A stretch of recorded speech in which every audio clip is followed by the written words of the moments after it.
They believed the war would be short. They believed a single decisive campaign would settle a dynastic dispute. They believed medieval warfare still belonged to knights, castles, and honor-bound battles. They were wrong. What began in 1337 as a claim to a throne would spiral into a century of devastation.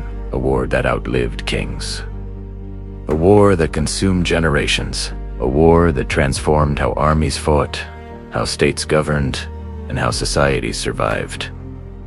This was not one war. It was a chain of wars, broken by uneasy truces, restarted by ambition, and sustained by miscalculation. This is the story of the 100 Years' War. A conflict that lasted 116 years and reshaped medieval Europe forever. To understand why this war lasted so long, we must first understand the world that created it. 14th century Europe was not a world of nations. It was a world of dynasties. Power did not belong to borders. It belonged to bloodlines. Feudal loyalty mattered more than nationality. A king was not merely a ruler. He was a landlord, a war leader, and the living symbol of legitimacy. England and France were deeply entangled. English kings held vast lands in France. French kings claimed authority over those lands. This contradiction sat at the heart of medieval politics. It was unstable, and it was inevitable that it would explode. When the French Capetian dynasty collapsed in 1328, a question haunted Europe: who was the rightful king of France? Edward III of England believed the answer was simple. Through his mother, he claimed the French crown. The French nobility disagreed. They crowned Philip VI instead. This decision was not just political. It was existential, because whoever wore the crown of France would dominate Western Europe. Neither side believed the other would fight for long. That assumption would prove catastrophic. Both sides entered the conflict with medieval assumptions. They believed war was seasonal. They believed battles were decided by elite cavalry. They believed castles were nearly invincible. They believed honor and lineage won wars. France trusted its knights, heavily armored, socially dominant, trained for shock combat. They believed no infantry could stand before them. England believed in something different. Not chivalry, but discipline. English armies relied on professional soldiers. Longbowmen trained from childhood. Men who could fire 10 arrows a minute. Men who did not need horses to kill nobles. This difference in doctrine would shatter medieval warfare. But in 1337, no one understood that yet. The early years were not defined by grand battles. They were defined by raids. The English longbows, fast-moving campaigns of destruction. Villages burned, fields destroyed, civilians displaced. The goal was not territory, it was economic collapse. France underestimated this strategy. They expected formal battles. Instead, they faced systemic devastation. The countryside bled. Royal authority weakened, and pressure mounted for decisive action. That pressure would lead France into catastrophe. At Crécy, the old world died. French knights charged uphill. Again, and again, and again. English longbowmen cut them down. Arrows pierced armor. Horses panicked. Formations collapsed. French nobility died in heaps. This was not a defeat. It was a revelation. Infantry could destroy cavalry. Technology mattered more than lineage. Discipline mattered more than bravery. Europe did not yet fully understand what it had witnessed. But war would never be the same. The 100 Years' War was not sustained by battles. It was sustained by logistics, supply lines, taxation, administration. England developed parliament to fund war. France expanded royal bureaucracy to survive it. Armies became permanent institutions. Mercenaries replaced feudal levies. War professionalized. Civilians paid the price. Famine followed armies. Disease followed famine. And then came something worse. In the 1340s, plague swept Europe. It killed kings. It killed soldiers. It killed peasants. Entire regions collapsed.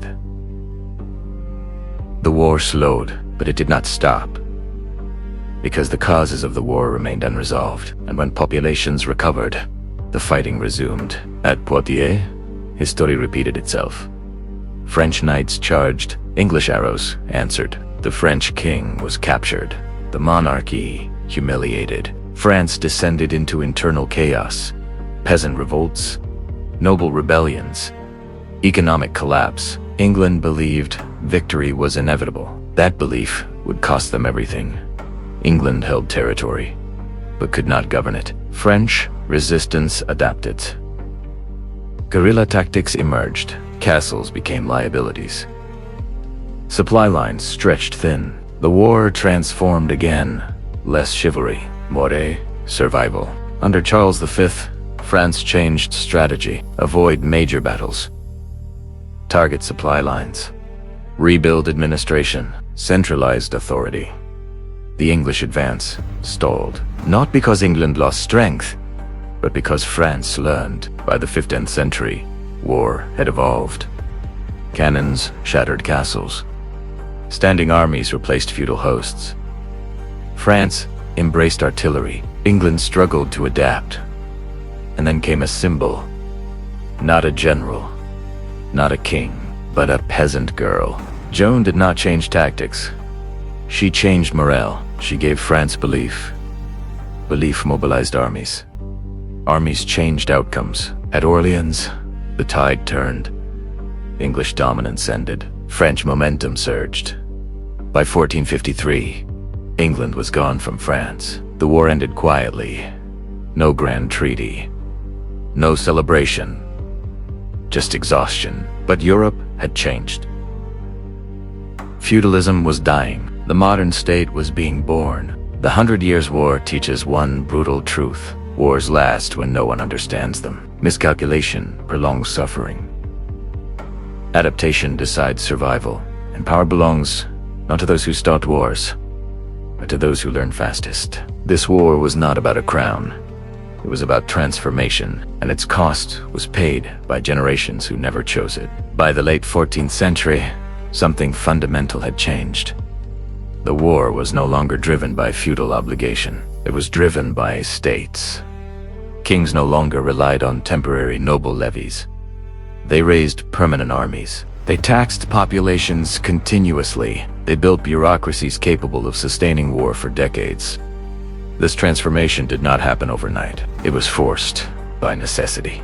Because the 100 Years' War refused to end. France learned this lesson faster than England, and that difference would decide the war's outcome. After disaster upon disaster, French leadership adapted. They abandoned the obsession with decisive nightly battles. They avoided English longbow kill zones. They focused on attrition, harassment, economic warfare. Castles were no longer symbols of pride. They were tools. Held only when useful, abandoned when vulnerable. French commanders targeted English supply routes. They isolated garrisons. They refused open battle unless conditions favored them. Slowly, methodically, France regained ground, not through glory, but through patience. England still believed victory was inevitable. They controlled territory. They had legendary battlefield victories. They had experienced commanders.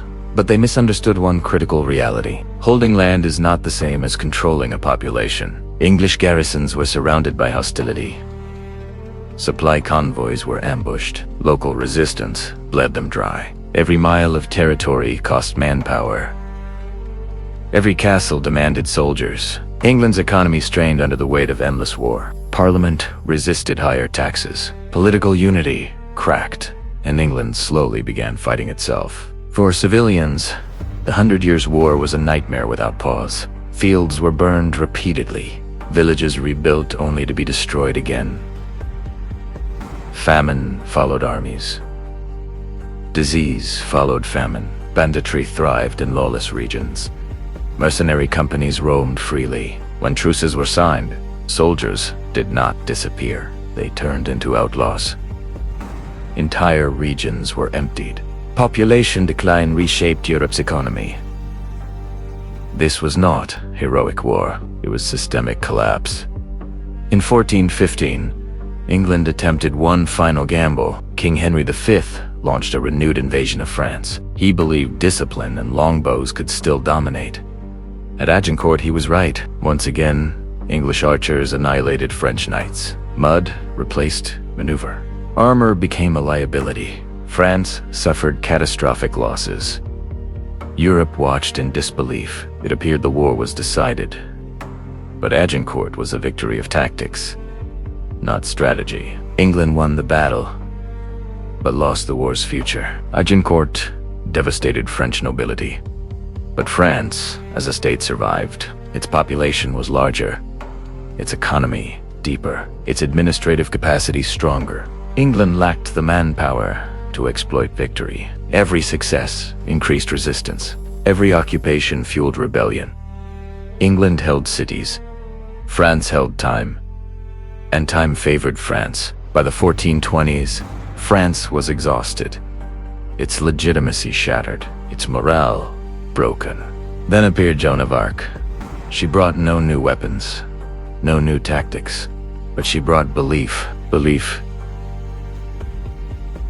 changed everything. French soldiers followed her into battle. Cities reopened their gates. Commanders took risks. At Orleans, the English siege collapsed.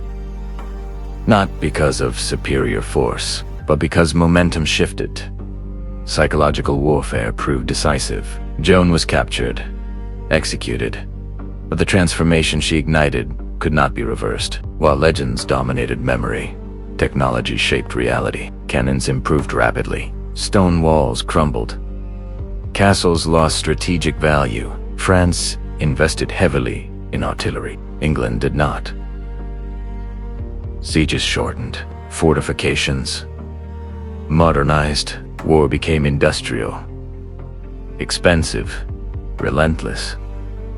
France now held technological superiority. By the mid-15th century, England could no longer sustain the war. Its economy weakened, its politics fractured. Civil war loomed at home. France advanced steadily, town by town, fortress by fortress. In 1453, at Castillon, French artillery crushed the last English field army. It was not a dramatic end, it was inevitable. England lost its final territories in France. The 100 Years' War was over. When the war ended, Europe was unrecognizable. Feudal armies were obsolete.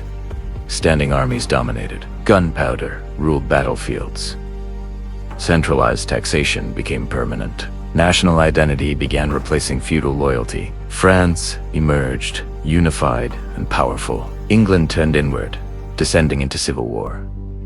Modern warfare was born. The 100 Years' War lasted because no one understood it. Each generation believed it could end the conflict quickly. Each generation underestimated change.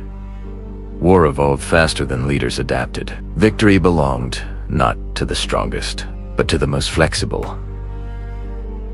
This was not a war of heroes. It was a war of systems.